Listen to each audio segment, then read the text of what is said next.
बोलो। मैं दिसंबर दयाल सहायक आचार्य राजनीति विज्ञान राजकीय कन्या महाविद्यालय कोटली। आज हम राजा और राजमुकुट के मध्य भेद करते हुए राजमुकुट की प्रमुख शक्तियों के बारे में चर्चा करेंगे। जैसा कि नाम से विदित है कि राजा वह होता है जिसका राज्याभिषेक होता है, राजतिलक होता है, जो सिंहासन पर बैठता है और सिंहासन पर बैठने के बाद ही उसे राजमुकुट धारण करने का अधिकार प्राप्त होता है। जब राजा के द्वारा अपने सर पर राजमुकुट धारण कर लिया जाता है तभी से उसे शासन की शक्तियाँ प्राप्त हो जाती हैं। ये तो परंपरा दृष्टिकोण के अनुसार ये बात कही जा सकती है कि परंपरा के अनुसार राजमुकुट धारण करने के बाद ही राजा को शासन की शक्तियाँ प्राप्त होती हैं। अन्य शब्दों में ये कहा जा सकता है कि परंपरा के अनुसार राजा की शक्तियों का स्रोत राजमुकुट होता है, जिसे प्राप्त करने के बाद ही राजा को शासन करने का वास्तविक अधिकार प्राप्त होता है। यद्यपि आधुनिक काल में राजा द्वारा राजमुकुट धारण किया जाता है, किंतु परंपरा से राजमुकुट में निहित शासन की शक्तियों का प्रयोग अब राजा के द्वारा नहीं किया जाता है, बल्कि जनता के द्वारा निर्वाचित प्रतिनिधि द्वारा किया जाता है। तो राजमुकुट की शक्ति का प्रयोग ब्रिटेन के प्रधानमंत्री और उसके मंत्रिमंडल के द्वारा किया जाता है। तो उपरोक्त संदर्भ में ये कहा जा सकता है कि वर्तमान काल में राजमुकुट शब्द की संवैधानिक व्यवस्था की जाने लगी है और इस शब्द का प्रयोग अगले कर्तव्यों में किया जाता है। राजमुकुट का अर्थ संपूर्ण शासन की शक्ति से होता है, अर्थात शासन के तीनों अंगों व्यवस्थापिका, कार्यपालिका और न्यायपालिका की शक्ति से होता है। अतः प्रभुत्व शक्ति है। राजमुकुट अर्थ एक ऐसी शासन व्यवस्था से है जो ब्रिटेन में शासन संबंधी समस्त कार्यों को करती है और शासन संस्था में सभी सम्मिलित होते हैं जिनके द्वारा शासन संस्था का उपभोग किया जाता है, यथा संसद के सदस्य, देश का प्रधानमंत्री, मंत्रिमंडल के सदस्य और लोक सेवक ये प्रशासनिक सत्ता को उपभोग करते हैं। तो वर्तमान समय में राजमुकुट संवैधानिक अर्थ प्राप्त कर लिया है। संवैधानिक अर्थ के रूप में राजमुकुट संस्था के रूप में काम करती है। ये शासन की एक संस्था होती है जिसमें सभी प्रशासन के शक्तियों का प्रयोग करने का उन्हें अधिकार प्राप्त होता है। और राजमुकुट एक संवैधानिक अवधारणा के रूप में भी इस दृष्टिकोण से देखा जा सकता है कि ये शासन व्यवस्था का प्रतीक है। राजमुकुट शासन व्यवस्था का प्रतीक है। राजा और राजमुकुट में बहुत सारे अंतर किए जा सकते हैं। पहला अंतर होता है कि राजा एक व्यक्ति होता है और राजमुकुट संस्था होती है। कहने का मतलब यह है कि राजा एक व्यक्ति होता है जो एक निश्चित समय पर ब्रिटिश राज्य के प्रमुख पद पर आसीन होता है, जिसने अपने पद को वंश परंपरा के अनुसार उत्तराधिकार के रूप में प्राप्त किया है और जिसका राज सिंहासन होता है, राजतिलक होता है। जबकि राजमुकुट में उन सब व्यक्तियों को, उन सब पदाधिकारियों को सम्मिलित किया जाता है जिनके द्वारा शासन सत्ता का उपभोग किया जाता है, यथा संसद के सदस्य, देश का प्रधानमंत्री, मंत्रिमंडल के सदस्य और जो लोक सेवक होते हैं उनके द्वारा भी शासन सत्ता का उपभोग किया जाता है। तो कहने मतलब यह है कि राजा एक व्यक्ति होता है और राजमुकुट एक संस्था होती है। दूसरा अंतर पाया जाता है कि राजा अस्थायी होता है और राजमुकुट स्थायी होते हैं। राजमुकुट स्थायी होता है, अर्थात राजा व्यक्ति होने के नाते राजा का देहांत होता है, राजा की मृत्यु होती है और उसकी मृत्यु के बाद दूसरे व्यक्ति को राजा बनाया जाता है। तो कहने मतलब यह है कि राजा के आने और जाने का सिलसिला जारी रहता है। एक राजा के देहांत के बाद दूसरा व्यक्ति राजपद को सुशोभित करने के लिए आता है, लेकिन राजमुकुट एक निर्जय संस्था होती है। कहने मतलब एक राजा के व्यक्ति होने के नाते मानव जीवन की सभी जो क्रियाएं होती हैं उसके साथ जुड़ी होती हैं, उसके साथ संलग्न होती हैं। इसलिए राजा व्यक्ति होने के नाते उसका जन्म भी होता है और उसकी मृत्यु भी होती है।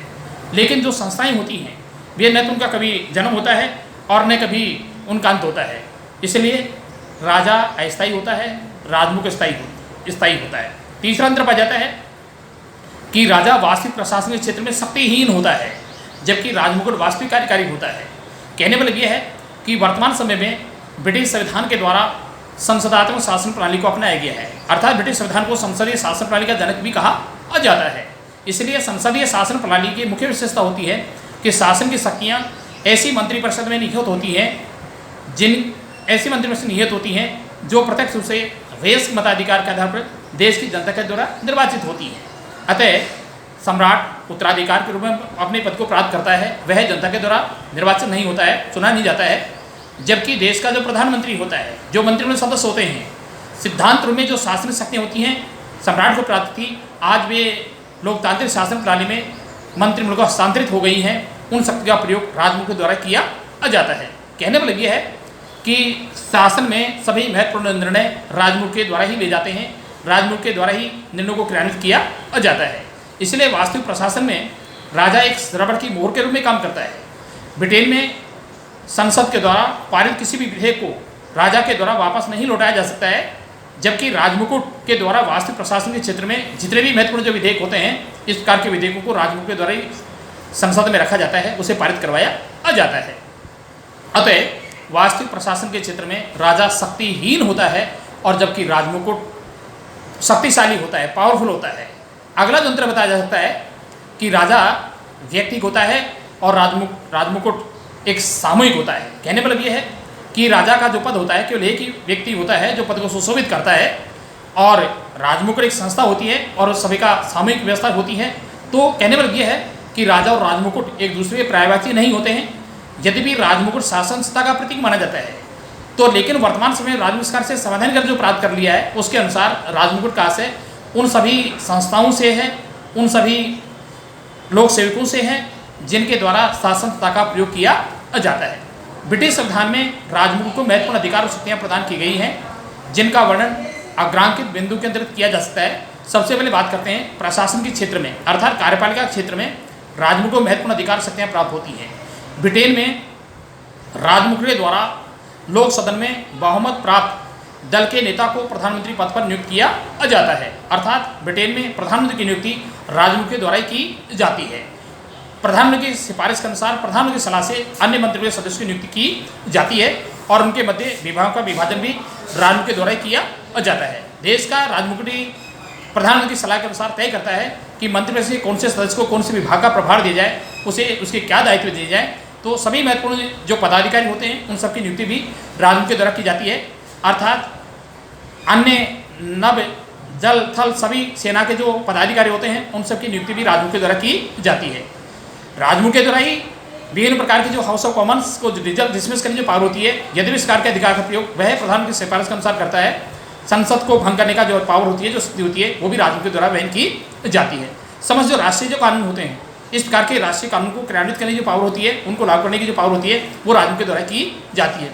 देश का राजमुकुट ही तय करता है कि देश में आंतरिक प्रशासन क्षेत्र में विभिन्न विभागों में कौन सी नीति का अनुसरण किया जाए और वैदेशिक क्षेत्र में अन्य राष्ट्र के साथ कौन सी नीति का अनुसरण किया जाए। ये सब प्रकार की बातों का अंतिम निर्णय होता है, ये राजमुकुट के द्वारा किया जाता है। तो प्रशासनिक क्षेत्र में राजमुकुट को वास्तविक कार्यकारी शक्ति प्राप्त होती है, वास्तविक अधिकार शक्तियाँ प्राप्त होती है, राजा को नामात्रिक शक्तियाँ प्राप्त होती है। सभी प्रकार के राष्ट्रीय और अंतर्राष्ट्रीय महत्व जो विषय होते हैं उनके बारे में निर्णय करने की जो पावर होती है वो राजमुकुट के द्वारा की जाती है। किसी भी राष्ट्र के साथ अंतर्राष्ट्रीय संधियाँ की जाती हैं या समझौते किए जाते हैं या किसी भी राष्ट्र के साथ युद्ध की घोषणा की जाती है, ये सब प्रकार के कार्य ब्रिटेन में राजमुकुट के द्वारा किए जाते हैं। तो ये कहा जा सकता है कि प्रशासनिक क्षेत्र में राजमुकुट को व्यापक अधिकार और शक्तियाँ प्राप्त होती हैं। दूसरी बात करते हैं विधायी क्षेत्र में, अर्थात व्यवस्थापन के क्षेत्र में भी राजमुकुट को व्यापक अधिकार शक्तियाँ प्राप्त होती हैं। राजमुकुट संसद का एक अभिन्न अंग होता है, अर्थात संसद के दो सदन होते हैं, House of Lords and House of Commons and सम्राट। तो समय समय पर जो भी संसद अधिवेशन बुलाए जाते हैं वे राजमुकुट के द्वारा बुलाए जाते हैं। अर्थात जब भी नवनिर्वाचित पहली संसद के अधिवेशन में राजमुकुट के द्वारा जो भाषण पढ़ा जाता है वह भी राजमुकुट के द्वारा तैयार किया जाता है। राजमुकुट से तैयार किए गए भाषण में सम्राट अपनी ओर से कोई शब्द न जोड़ सकता है न किसी शब्द को छोड़ सकता है। तो अंतिम जो पावर होती है, बजट भाषण जो होता है, उसका के भाषण को भी राजमुकुट के द्वारा तैयार किया जाता है। राजमुकुट के द्वारा ही लोक सदन को भंग किया जाता है। राजमुकुट के द्वारा सभी प्रकार के सरकारी जो विधेयक होते हैं उनको संसद में प्रस्तुत किया जाता है, पेश किया जाता है और सभी सरकारी विधेयकों को पारित करवाने की जो जिम्मेदारी होती है, वो जो दायित्व होता है, वो राजमुकुट की माना जाता है। अर्थात राजमुकुट ये निर्णय लेता है कि संसद में अगर संसद की जो अवधि होती है उसको कई बार बढ़ाया जा सकता है, उसको कम किया जा सकता है। अर्थात जब किसी विषय के बारे में काफ़ी वाद विवाद हो चुका होता है, ऐसी स्थिति में राजमुकुट के द्वारा उसका सत्रावसान किया जा सकता है या उसकी कार्रवाई को आगे बढ़ाया जा सकता है। महत्वपूर्ण जो ऑर्डिनेंस होते हैं जो जारी किए जाते हैं वे राजमुकुट के द्वारा जारी किए जाते हैं। अगली बात करते हैं वित्तीय क्षेत्र में। वित्तीय क्षेत्र में राजमुकुट को महत्वपूर्ण अधिकार शक्तियाँ प्राप्त होती हैं। पहली बात यह है कि बिना राजमुकुट की अनुमति के कोई भी वित्त विधेयक, अर्थात जिस प्रकार के विधेयक जिनका आयव्यय से संबंध होता है, जो धन से रिलेटेड होते हैं, इस प्रकार के विधेयकों को संसद में पेश नहीं किया जा सकता है। राजमुकुट की अनुमति के बाद ही प्रधानमंत्री के निर्देशन में वित्त मंत्री के द्वारा इस प्रकार के वित्त विधेयकों को सदन में प्रस्तुत किया जाता है और मंत्री राजमुकुट के सभी सदस्यों का एक सामूहिक दायित्व होता है कि इस प्रकार के वित्त विधेयक को पारित करवाया जाए। और जब भी सदन में जो वित्त विधेयक पारित किया जाता है, विरोधी पक्षों के विरोधी दलों की तरफ उसकी जो आलोचना की जाती है उनका जवाब भी देना होता है, उनका उत्तर भी देना होता है और सभी सदस्यों का दायित्व होता है कि इस प्रकार के वित्त विधेयक को पारित करवाया जाए। तो वित्तीय क्षेत्र में महत्वपूर्ण अधिकार जो सत्तें होती हैं, बिना राजमुकुट की स्वीकृति के, अनुमति के सरकारी धन का किसी भी क्षेत्र में, किसी भी स्कीम में, किसी योजना में उसका व्यय नहीं किया जा सकता है। अब बात करते हैं न्यायिक क्षेत्र में। न्यायिक क्षेत्र में भी जो न्यायालय के जो न्यायाधीश होते हैं, इन सब न्यायालय के न्यायाधीशों की नियुक्ति भी ब्रिटेन में राजमुकुट द्वारा की जाती है। और चर्च के जो पदाधिकारी होते हैं, आर्क बिशप, डीन, कैनन और बिशप, इन सब की नियुक्ति भी राजमुकुट द्वारा की जाती है। राजमुकुट के द्वारा ही चर्च के पदाधिकारी के अधिवेशन बुलाए जाते हैं। अगली बात करते हैं सम्मान या उपाधि वितरित करने का अधिकार। ब्रिटेन में जितनी भी ज्ञान विज्ञान के क्षेत्र में जो महत्वपूर्ण जो कार्य करने वाले जो व्यक्ति होते हैं, उनके पदों की जो उपाधियाँ जो प्रदान की जाती हैं, वे राजमुकुट के द्वारा की जाती हैं। अगली जो बात करते हैं, अंतर्राष्ट्रीय संबंधों का संचालन करना। राजमुकुट के द्वारा ही, चाहे परराष्ट्र विभाग का दायित्व उनके पास होता है या नहीं होता है, इसका कोई मायना नहीं होता है। अंतर्राष्ट्रीय संबंधों के निर्वहन करने जो पावर होती है, जो शक्ति होती है, वो राजमुकुट के द्वारा ही वहन की जाती है। कहने वाला ये है कि सभी दूसरे देशों से आए हुए राजदूत के नियुक्ति प्रमाण पत्र को स्वीकार करने का कार्य भी राजदूत के द्वारा किया जाता है। और दूसरे देशों में ब्रिटेन का प्रतिनिधित्व करने के लिए जो राजदूत नियुक्त जाते हैं, उन सबकी नियुक्ति भी राजदूत के द्वारा की जाती है। अतः उपयुक्त तथ्य के आधार पर कहा जा सकता है कि राजा और राजमुकुट एक नहीं है। राजा एक व्यक्ति होता है जिसका राजतिलक होता है, जिसका राज्याभिषेक होता है, और राजमुकुट शासन का प्रतीक माना जाता है। ब्रिटेन में परंपरा रही है कि राजपदधारी व्यक्ति द्वारा एक विधिवत समारोह का आयोजन किया जाता है और उसके बाद इस ताज को अपने सर पर धारण किया जाता है, तब इसे शासन शक्तियाँ प्राप्त हो जाती हैं। तो ब्रिटेन का जो सम्राट होता है वो केवल सम्मान का स्रोत होता है, वह शक्तिहीन होता है। वास्तविक प्रशासन के क्षेत्र में कोई भी महत्वपूर्ण केवल सुझाव दे सकता है, केवल सलाह दे सकता है, लेकिन उसको मानना ये मंत्रिमंडल और प्रधानमंत्री की इच्छा पर डिपेंड करता है।